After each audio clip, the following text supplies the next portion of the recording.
El tema de la Constitución y la reforma constitucional es bastante amplio y nosotros vamos a seguir analizando este tema con el abogado, catedrático, comunicador Manuel Conde. Gracias por estar con nosotros aquí en El Día.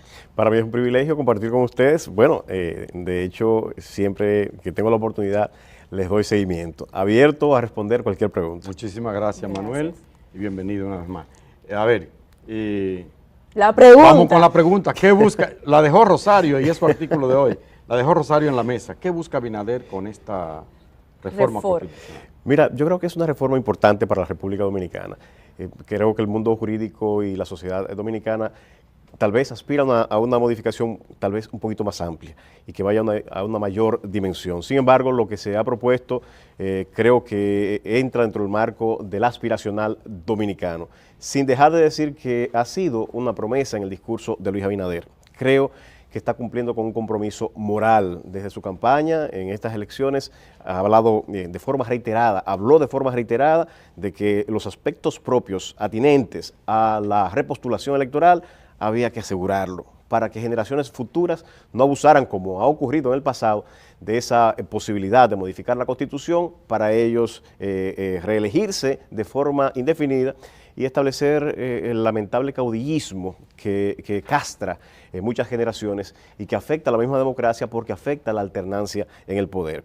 Creo que es cumplir con una aspiración del pueblo dominicano y también con una promesa que le ha hecho. Fíjense, no solamente lo prometió en el proceso de campaña, sino que recién recibiendo los resultados electorales, en el discurso que pronuncia ante el pueblo dominicano, dando las gracias por ese triunfo electoral, señaló expresamente que modificaría la Constitución para colocar los candados a que se aspiraba. Y no sería, Manuel, no sería suficiente, como decía José Martí, que la mejor manera de decir es hacer. No sería suficiente con que él simplemente cumpla. Va, 2 periodos y se fue, que cumpla y ya.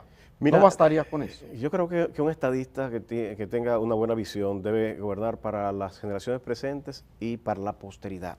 La historia es la que dice y dicta que efectivamente se requiere hacer lo que se está proponiendo. Tenemos al menos 39 reformas constitucionales, de las cuales 31 de ellas fueron precisamente para mandatarios del momento tratar, y muchos lo lograron, de repostularse y mantenerse en el poder. De manera que es la historia que nos dice.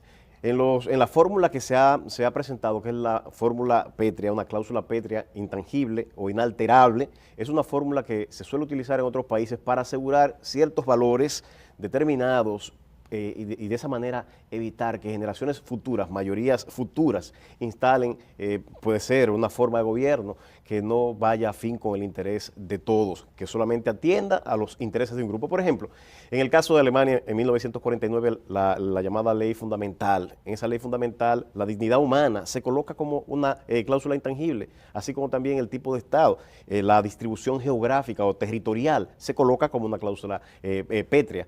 En el caso de Francia, después de la Segunda Guerra Mundial, en Francia se quedó con un periodo de mucha inestabilidad. Hubo alrededor de 20 gobiernos en lo que va de 1945 al 58. Dentro de las condiciones que pone Charles de Gaulle para volver al poder es que se admita una reforma constitucional. Y en esa reforma constitucional que propone un sistema semipresidencial que le da estabilidad política al país, pero además coloca una cláusula incluyendo el sistema republicano como una garantía de que no se iba a volver a gobiernos autoritarios y a monarquías.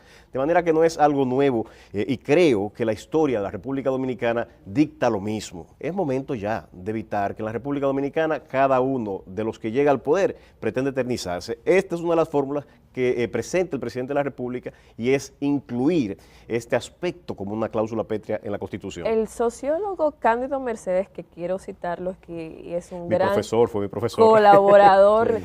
También del programa El Día, habla de que evidentemente, como usted menciona, en la historia de la República Dominicana, cada vez que se hace una reforma constitucional es precisamente buscando mantenerse en el poder. Y de cierta manera le aplican un candadito, o sea, me prolongo en el poder, pero le pongo un candadito. Esos rescandados, como él lo llama, rescandados, que son candados sobre candados, en definitiva no han servido de nada. ¿Serviría este candado de Luis Abinader? Pero mira que hay una diferencia entre este que se está proponiendo y los anteriores. En los anteriores ha sido a regañadientes y a consecuencia de presiones políticas o de crisis. Vamos a recordar los últimos para no irnos demasiado atrás en la historia. En 1994, que generó ese candado del acortamiento del periodo presidencial de Joaquín Balaguer. La crisis política del 94 que llevó a ese pacto por la democracia. Luego hubo una reforma constitucional para permitir la repostulación de Hipólito Mejía en el 2004. Más adelante, nos recordamos el evento de los 2 millones de firmas. No logró, por el contrapeso que hacía el comité político, presentarse de nuevo, modificar la Constitución a su favor, pero sí logró modificarla para rehabilitarse para el futuro en una reforma en el 2010. Él ya no podía ser candidato, sino hasta que en el 2010 se introduce la reforma que lo rehabilita para el futuro. Y seguimos ahí. Danilo Medina hizo el esfuerzo de modificar la Constitución y lo logró en el 2015 para repostularse. Y más adelante, en el 2019, para las elecciones del 2020, hizo todo lo posible por modificar la Constitución y mantenerse en el poder. O sea que no es nada ocioso y no podemos darnos el lujo de lo que está ocurriendo en otros países del hemisferio. Manuel. Por ejemplo, el caso de Nicaragua, el caso que tenemos de Venezuela, son casos que tienen que hacernos mirarnos en esos espejos, cómo están esos países precisamente por una ambición desmedida de Manuel, figuras políticas de mantenerse en el poder. Manuel, diríjase por favor a los televidentes, a esa profesora, a ese periodista que se está preparando, a ese camarógrafo, a ese taxista, y dígale a ellos, ¿por qué es importante una reforma ahora? ¿En qué le beneficia a ese hombre de a pie, al hombre común, a la mujer común? ¿Qué le importa? ¿Por qué es importante para ellos esa? Dígaselo a él. Pues. Mira, la reforma tiene varios matices. El primero es el que va a tener más calidad en la democracia y la institucionalidad. Y esto va en el orden de asegurar que en el futuro otros presidentes, otros líderes nacionales no pretendan modificar la Constitución con el fin de perpetuarse en el poder. Pero es que ya dice que 2 periodos y para su casa. Sí, pero la fórmula actual es muy flexible. Cualquier mayoría, incluso la mayoría que tiene el presidente Luis Abinader, porque hay que decir esto, él tiene la mayoría para hacer lo que otros hubiesen querido hacer. Eso es positivo porque da estabilidad y da certitud. ¿Cuántas veces no nos hemos quedado con la incertidumbre de hasta el último momento va a ir ese candidato como presidente, el presidente se va a repostular o no se va a repostular? Hasta el último momento de la historia, haciéndose el indispensable, y no hay nadie indispensable, y creo que es positivo incluso para la cultura democrática de la República Dominicana que alguien que tiene el poder de quizás hacer lo necesario para quedarse, proponga una modificación para evitar que él y hasta otros hagan esto. Pero por igual se robustece la institucionalidad cuando se blinda al Ministerio Público. Una de las promesas precisamente de Luis Abinader ha sido tener un Ministerio Público independiente y designó a una persona con una trayectoria profesional, como es el caso de Miriam Germán, y de manera fáctica le dio precisamente esa dimensión de independencia, pero no puede ser solamente una cuestión de la decisión de un presidente. Se dota en esta reforma constitucional de un marco institucional en la Constitución para que todo aquel que pase por el solio presidencial tenga que respetar la independencia del Ministerio Público, con 2 fórmulas. Una fórmula es modificando. El mismo presidente, con esta reforma, se está quitando el derecho, la facultad, la prerrogativa de designar de forma unilateral el Procurador General de la República. ¿Y qué más paradigmático que ese? Que aquel que tiene a su cargo ejecutar la política criminal, quien puede perseguir el más alto funcionario dentro del Ministerio Público, sea independiente. Eso es una garantía para todos. Y esta fórmula va, reitero, en 2 sentidos. El presidente de la República va a hacer solamente una propuesta y es el Consejo Nacional de la Magistratura que lo va a designar. Pero no se conforma con eso, sino que además se crean unas condiciones adicionales que no existían. 2 de ellas voy a citar porque el resto son comunes a otras tantas. Una de ellas es precisamente la que tiene que ver con no haber participado como una figura prominente en algún partido político o no haber sido candidato político de algún partido a una posición electiva al menos 5 años antes de su momento de elección.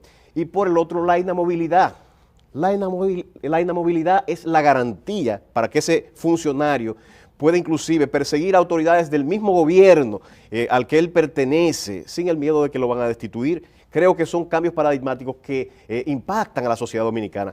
Y los 2 otros aspectos que sí también impactan al ciudadano, tenemos una Cámara de Diputados supernumeraria, tenemos 190 diputados.